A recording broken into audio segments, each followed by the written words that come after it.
By the time I was 24, both parents and 3 brothers died. I'd been bullied. I'd been married and divorced. I want to share my heart with you, people who have dealt with heartbreaking loss, and how to move that into heart-freeing love. Would it be okay if I were to tell you that I am afraid someday? So I call you up and you call me down. Would it be okay? Well, hello again, and welcome to episode 15 of the FreedHearts podcast. My name is Robert Cottrell, and I am here with Susan Cottrell. Hi. Hi. How are you doing? I'm good. Thank you. How are you?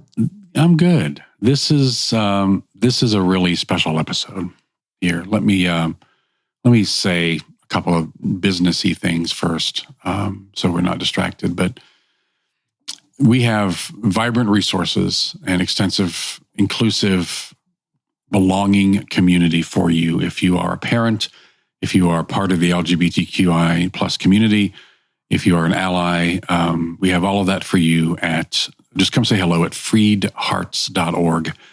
Also, if you have questions about something that we talk about, if there's something we can do for you, if there are topics and questions you would like us to address here on the FreedHearts podcast, email us at podcast@freedhearts.org. And just by the way, and we say this at the end, but also says at the beginning, the music that you hear, our theme song, is our daughter. Yes. Our daughter, Hannah, who goes by the name of Saint Sinner. And if you search on Spotify, it's Saint Sinner, not Saints and Sinners or anything, but Saint Sinner. Actually, just go to heysaintsinner.com and the links will be there. And that is her song, her singing, and she's amazing. And I want to get her on the show yes. sometime. Wouldn't that be awesome? Let's do that. Yeah. That'd be awesome. All of our kids would be great on the show. Yeah, well. Dad. Yeah. So, well, this is a very, very special episode, Susan, and I've looked forward to this.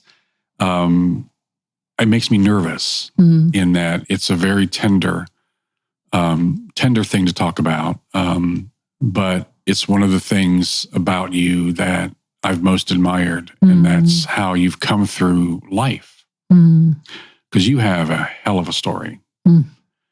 And it's a story that goes from heart-wrenching, heartbreaking loss to where you are now, which is living and conveying to others heart-freeing love. And I don't know how you did it. It would have undone most people. It did undo some of your own family. But you not only survived, you thrived. Yes. So we want to talk today. Really, this episode is for those of you who have experienced significant loss in your life, and you may feel loss and pain, and you may feel stuck or destined for this hard life. It's just the way it is, and you don't know how you're going to get through it. Because I will summarize your growing up a little bit, and then you can take it. But and I think, you know me, I details are often, so if I mess up the details, you that's all right. But you growing up, you had 4 brothers and 2 sisters. Yes. Growing up, you had one brother get hit by a car and die when you were very young. Yes. You had another brother get shot in the streets of Houston in a gang type of dispute when you were growing up. Yeah. You had another brother die of a heart attack. Yes. When you were growing up. At age 9, you came home to find out that your mother had died. Yes. From breast cancer. You didn't even know that she was ill. Right. And not that ill. Yes. Yeah. And then you lost your dad at 23. Yeah. You also, as I was, you've been married before. You're married young. Yes. And that's a whole nother episode. Or not. Yeah, no, we're done. And by the time you were 23, that had fallen apart. And throughout all of this, the dominant message, you talked in other episodes about being bullied. Yeah. when you were growing up, being living on the quote wrong side of the tracks, and being bullied, but the dominant message that was conveyed to you by primarily your father, I think, but it also kind of bled over into other areas too, was that you just weren't good enough. Yes. So that's a lot. Yes. Losing, by the time you're 23, you've had 3 brothers die. You lost both your parents. You've been divorced. A lot of people would have crawled up, or made decisions about life. Life is this way. I am this way. This is what life has for me. And that would then determine so much of what was ahead for you. But that didn't happen to you. Yeah. So why not? What happened? Well, so I was just little. I think, and expand on those elements of your story if you want to. Yeah, because you hit that pretty quick, and it leaves questions for people, I think. But when I was just a toddler, I think I was 3, when my brother, we were all in the backyard, and my sister was, asked to go to the store across the busy street to get something. And my brother, unbeknownst to anybody, kind of wriggled out of the fence and followed her and got hit by a car crossing the street. How old was he? He was almost 5. Almost 5. Okay. Mm-hmm. And so my sister felt horribly guilty. My other sister, who was watching us in the backyard and didn't see him leave, felt horribly guilty. Those are your older sisters. My brother, my mother, and I presume my father felt terribly guilty. And so, it had a huge impact on the family. And it was like a pall of death. After somebody dies, it shifts people. And then when I was 5, my sister moved out of the house, and because she turned 18, which sounds like small compared to those things, but she was my one ally and support and person who delighted in me always. I was her little treasure. And so for her to move out of the daily happenings in our lives was traumatic. And then my mother died of breast cancer. And you were 9 years old? I was 9 years old. I came out of school. She had been in the hospital, and I knew that. And I saw her a few times. I don't know. It seemed like I don't remember very many times seeing her. But nobody had told me she's going to die. I just didn't know that. And in fact, when I was in college, I went to a couple of counseling sessions. And the counselor there said, I feel so guilty that I didn't get to say goodbye, and I didn't know she was dying. And she said, you were a child. And if people didn't tell you, how would you know? And that relieved a lot of guilt, because, there's false guilt. We have a lot of false guilt around us, don't we? So I came out of school, and my dad was there in the car to get me. And I was like, oh. And then I saw my sister, the one who moved out, and, she was in the car, and I was so glad to see her. So it was, to me, a joyful thing. And I get in the car, and then Dad says, Mother died. And I just burst out, no. And I buried my face in my sister. It was just, it's a horrifying thing. And there was nobody to talk to about it either, which is, I think, probably part of the day. But it's also, we do that today too. Just don't talk about things like that. And for children, it was a difficult thing not being able to talk about it.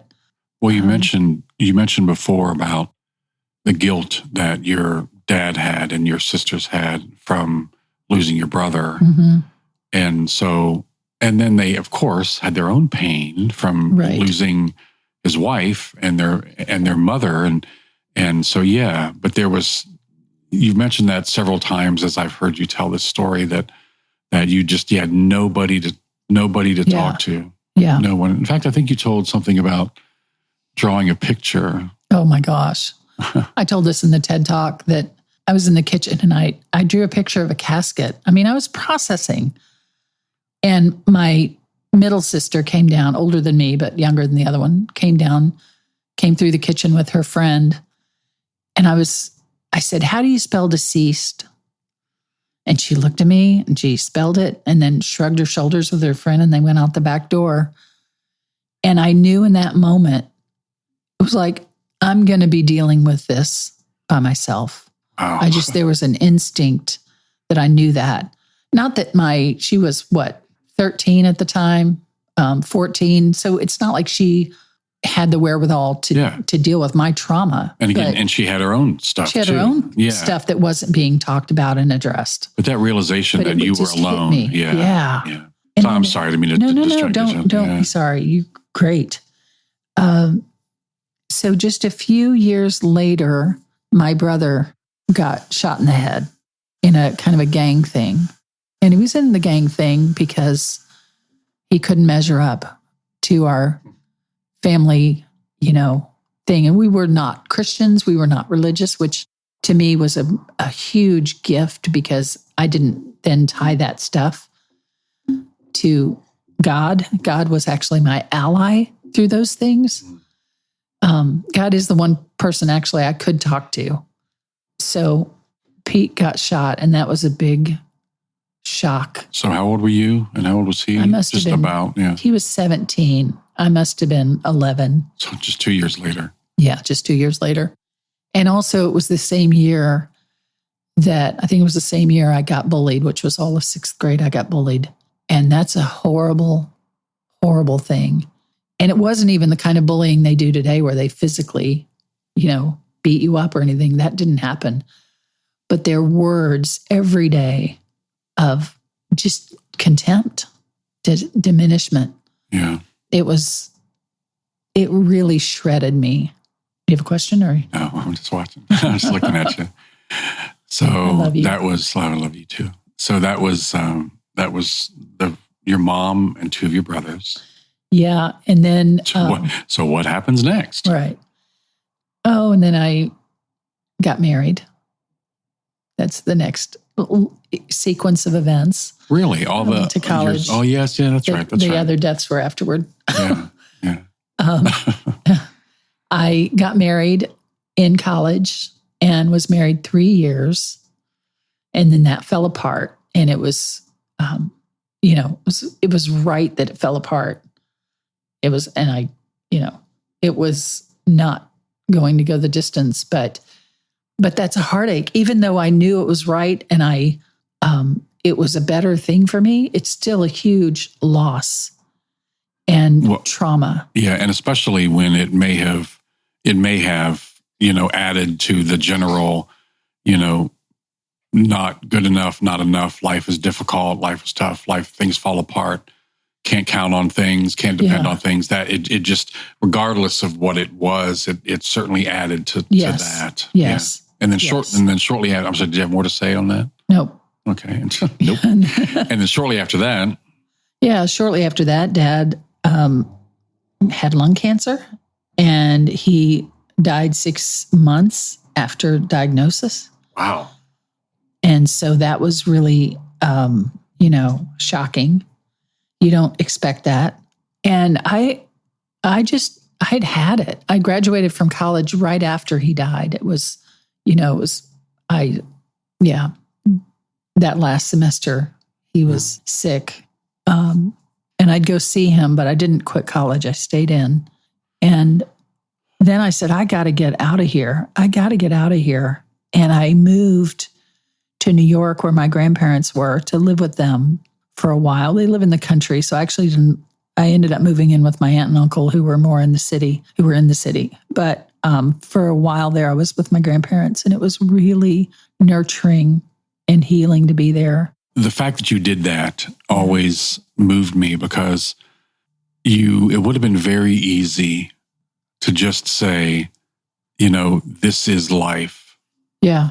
And this is what life has for me. This is the kind of life. But I think you knew in there, and we'll talk about this. Maybe we'll talk about this, but did you know inside that life had something different for you, that you were not stuck in this kind of, I hoped so, pain? Because you took the jump. I mean, you took the jump to move on your own. You drove. your stuff in the back of a car and you drove Yeah. to New York. I did. New York City, and took this leap Yeah. like that, which that took so much strength. Yeah, it did. It did. And it was funny because I had posted on the board, at UT for a rider. So I had a rider to go with me to New York. And then at the last minute, the rider bailed out. And so I called to say to my aunt, should I still come? I'm going to be on my own driving all that way. But I didn't reach my aunt. I reached my uncle. He said, oh, yeah, come on. Which really turned out to be a gift that I reached him instead. I don't know what she would have said, but she probably would have said the same thing. I think she would have said the same thing. She's a savvy too. New Yorker. She is. But my uncle, and she may be listening too high. but he said, come on. And so I did. And I drove up there and I spent some time just moving forward. And I think that's exactly right. Ever since I was a little girl, I had a lot of fire in me, and I could write with both hands at the same time, like either the same exact thing or the mirror image. Really? Yep. I never knew that about you. Yeah. Dang. Yeah. I was ambidextrous. And then it faded off where I just write with my left hand now. I can't write with my right one anymore. But I just had these quirky things. I loved puzzles. I was fun every morning. The sun would be up. I'd pop out of bed full of joy and ready to start the day, which was at complete odds with my family. And I learned only recently that my mother saw me as a mini me of her. And I learned this story. She said, yeah, I was trying to put a hair bow on you and you would not have it. And you fought me tooth and nail and you knew who you were. And, she really valued that quality in me. I did not realize that till just recently. But anyway, so there was this person that I was that I knew had things in me. And I knew I was smart too. I knew I was good at puzzle solving and figuring things out. I read Harriet the Spy, which she's a spy and she, does all these things that are really cool. And I loved it. And I was her. And Wrinkle in Time, I read that too. And I was Meg in that book. And so, but all these were juxtaposed against a family of trauma, of dad and mother fighting all the time, of abusiveness, and against mother, not against us kids, in that we weren't physically abused. But being told, oh, you're going to fail life, you're stupid, those rang in my ears for many, many years.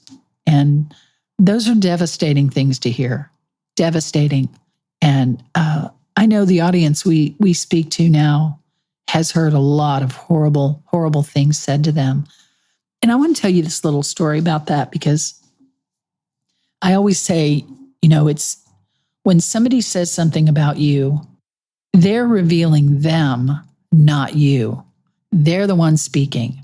And there was one time that I was sitting at the kitchen table with Dad, and he worked at home. His office was out back, and his secretary, we were all in there in the kitchen just watching this after school special for a little bit. I don't know how that happened, but the girl was really clever, and she, won the contest, and it was like me. And my dad's secretary, Pat, who is a family friend, said, oh, that reminds me of Susan. That girl reminds me of Susan, my dad said, except that girl is pretty. Right. And he looked over at me, and Pat, to her credit, said, oh, that's not true at all. Susan's very pretty, which I don't care. It's not about being pretty. That is totally irrelevant. It was the fact that he could say that was like, why would you say that? And I looked at him, and he looked at me almost apologetically, like something in him said, that was mean. It's a good thing for him to recognize that was mean. And in that moment, something deep inside me said, this is all about him, nothing about me. That you could say that to your daughter. It reveals him, not me. And that's something I've carried with me my entire life since then. Yeah. I think that's a great tool, a takeaway for people who are listening. One thing that they can do in response to the stuff that they're going through, because you had another brother who, did you talk about? Not yet. Oh, no, I was talking about Matt after that, about his, okay. He had your fourth brother who survived your childhood. Yes. He was told some of the same things like that by your dad. He did not have that same, he internalized all of that. And what happened? Yeah, he ended up leaving home at 18, there was no home left. Dad died. I'm getting a little bit ahead of this, but Matt. You can wait on that. I decided fit to where. Well, let me just say, the two different ways of receiving that. He was intelligent. He was gentle, spirited, kind-hearted. He was an amazing person, Matt was. And, I was 9. He was 5 when Mother died. And so here he is left without anything. And lost all 3 brothers. Yeah, well, yes. And when Dad, who should have been his one ally, would say things like, you're going to fail life, Matt had nothing, no one to help.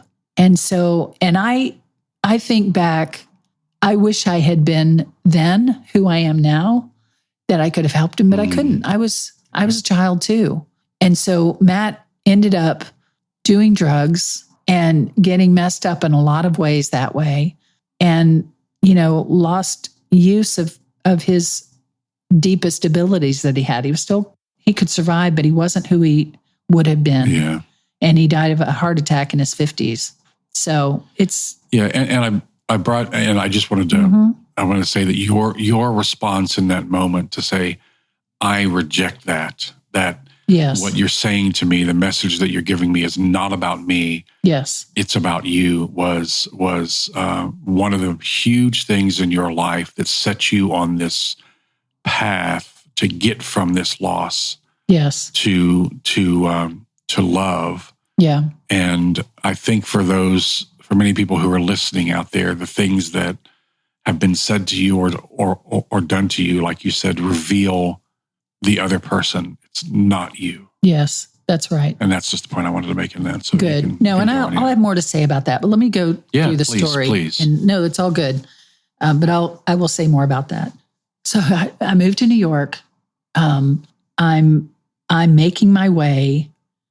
I'm, finding jobs, waiting tables and everything. I took some acting classes. I was going to be an actress. And you were in a movie. Oh, I was in a movie. Was Michael Moriarty? Tiny. Is that who was the? Yes. What was the movie called? I forget. It's called The Thing. The Thing. You weren't the Thing. I was not the Thing. Okay, that's good. I was standing in an airport with a clipboard checking somebody in. Yeah, so find it's it out there. A 2-second clip or something, 5-second clip. I don't know. I'm sorry. That's all right. It's not worth watching the movie for it. And then I get a call from my sister, the middle sister, that my oldest brother Paul had the heart attack and died. And he was a blue baby from birth. He was crippled on the right side. And so he had some brain damage. Mother had slept with him on the floor, a newly waxed floor, and hit his head. And so she had all the guilt from that. And it was one thing after another. I've referred to our family as having a death culture. It was a death culture. And Paul was actually a beam of light in our family. He was joyful and sort of a savant. He could tell us all the state capitals of all the states. He could list all the states in alphabetical order, things like that. He could do functional, like a 5th grade intelligence, I think is what they said. You always said he was so joyful. Joyful. Yeah. And that's interesting that he was unable to process some of the hurtful messages, kind of, and he just ended up. Maybe he could process them, but he no, he heard them, and they got to him. He saw the death culture in the family too. Okay, all right, but he couldn't be what Dad wanted from his boys, and in a way, I don't know if that allowed him to escape the constant pressure that especially the boys got. I don't know. But anyway, so that's Paul. And it was just like a comedy of errors. That's not really the phrase, but it was like, what's going to happen next? So you're 20. So this is a 23. Yes, you've lost 3 brothers. Yeah, by 24, I had lost 3 brothers and both parents. And it was really, and I just said, to hell with God. I had come to know God personally outside of any religion as a child, and God was there always through me, in my, with me. But at this point I said, I don't have any use for you. I can't do God right now. I've got to find my own way. And I kept pressing into things for growth. I kept choosing growth. I kept choosing healing. And I think that's what saved me. And I recently talked to somebody. Somebody did a little prophetic reading for me, like an energy work healing thing. And he said, with your background, which I hadn't even told him my background, but he said the life that you came from, you could easily have chosen drugs, sex, alcohol, all of those things as coping mechanisms to deal with the trauma. But you always chose love. And I really did. I chose love and self-care, self-growth. And I had a bazillion issues to work through. It's not like, and I was all happy. That's not what I'm saying. Right. But I'm saying I pressed into growth. I knew that any of those other options weren't going to heal me. Well, I think all of the possibilities of life were still available to you. I mean, you believed that. Yeah. You believed that maybe there was something more than this. Yeah. You knew that a lot of what had happened to you was not about you. Right. And you just kept pressing forward. You talked about that you said at that time, to hell with God. But it's interesting because, and you don't need to talk details, but that was the time really when your spirituality opened up, and you started to go deep with deep life questions and about yourself and about humanity and all of this with the work that you did up in New York and all of that. So you embrace that. You would press into those things. Yeah, I don't even think it started then. I think I that's been there for me for a very, very long time. I feel like I always thought there's got to be more than this death culture. And I think that I wasn't the one who executed the carrying out whatever happens after somebody dies and all the stuff you have to do. My sister did all that. Yeah. And because I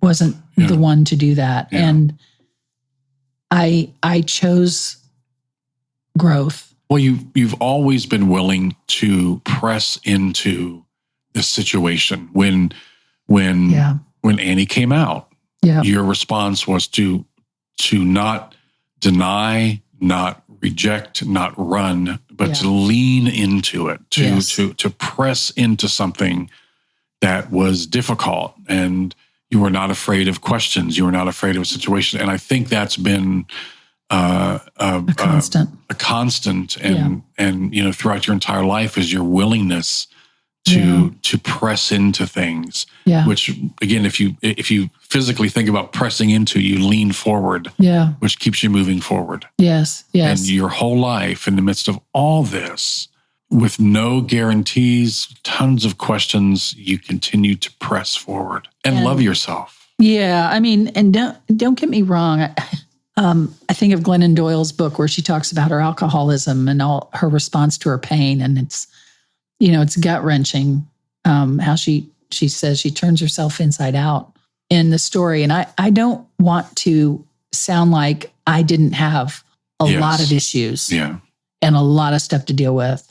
And as I was saying those things that I didn't do, well, sex, I did that as a way of feeling loved, and, which I didn't feel loved, but I thought it might make me feel that way. So it wasn't in any way a rose garden. Not that you're saying it is at all. No, and there were issues that we dealt with as a married couple, and issues that we dealt with as parents. We still deal with, and that probably have some roots in all of that stuff. And so, absolutely. It's not been all rosy and all that. And not that you were saying it was, but I just want to make that clear. Yeah. And early on, somewhere in the marriage, when the kids were young and you were doing something, and I said, I lashed back in self-defense, and you said, I'm not your father. I'm not your sister. This is me, who loves you. And it's true. There was certainly stuff. And I went through counseling because you have to get to that stuff. But you're right. I pressed into it because I think I intuitively knew that denial only means postponement, But a lot of people, and we, on this journey of being parents of an LGBTQ child, we see a lot of parents who will deny things. They will not ask the questions. They will not open their boxes, and they're stuck. And we see and sense in them the pain that happens to their children because of this, and they just feel stuck. I mean, and it's all fear. It's all fear. Yeah. And it's not. Oh, Susan's Wonder Woman. I think you are, but so I want to. Our timing needs to wrap this up a little bit here. So I want to. Again, it's not been all rosy. It's not, well, if you just do this, everything will be fine. Because again, there have been things that you've worked through last year and the year before and the end of the year. Yep. But we talked a couple episodes ago about your cancer journey and all of that, and that same willingness to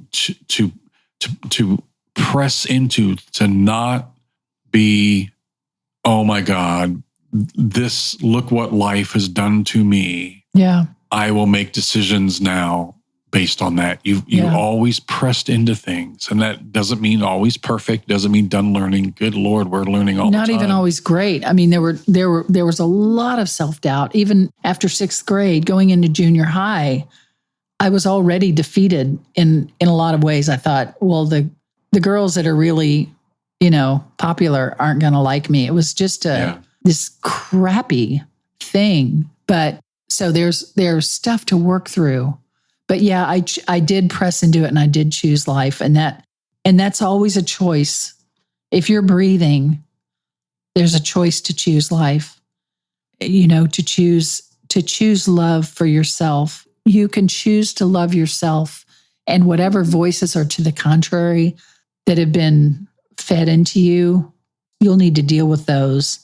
And as we've said, I know those voices from my dad, from the 6th graders, and you have to deal with that. But the very, very first thing is, don't bully yourself, to choose to love yourself and work out whatever you need to get to the point where those other voices quiet down for you. But it takes time. It takes time. It takes courage. Anybody on this journey, it takes courage to believe in another day, another opportunity. Yeah. To believe in you. But if you don't, who will?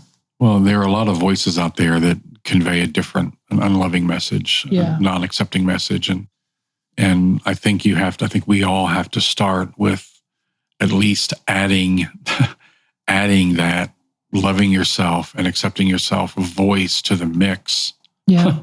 And then it becomes, hopefully, over time, it becomes consistent. Yeah. And increases in its volume. Yeah. And then it becomes dominant. Yeah.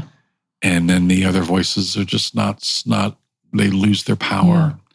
So we have, is there anything that we can close with as we talk about from heartbreaking loss to heart-freeing love? Yeah, wrap us up here. That whoever you are, wherever you are, I don't care what you've done. I don't care what stupid things you've done as you may see it, and the stupid things I did. None of that matters, because everything you've done has been, that you're not proud of, has been because you were hurting and you were afraid and you were trying to find a way forward. So don't shame yourself for wherever you are in the journey, because wherever you are is on the way to wholeness and fullness.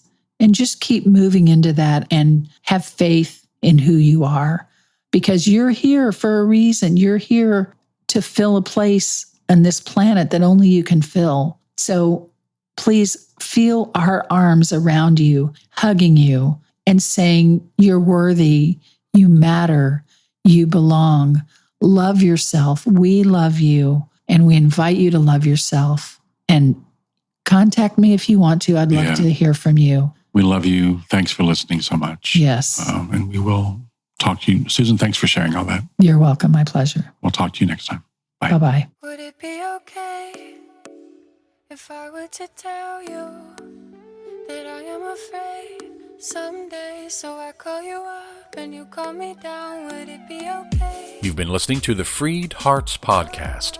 We have extensive resources and vibrant community for you at www.freedhearts.org. Just come say hello. And if you have questions or issues or comments about the podcast, things you'd like us to talk about, reach out to us at podcast@freedhearts.org. The music is provided by Hannah Cottrell, our daughter, the Grammy-nominated Saint Sinner, and you can find out more about her at heysaintsinner.com. Please share this, subscribe, and follow on your favorite platform, and thanks for listening.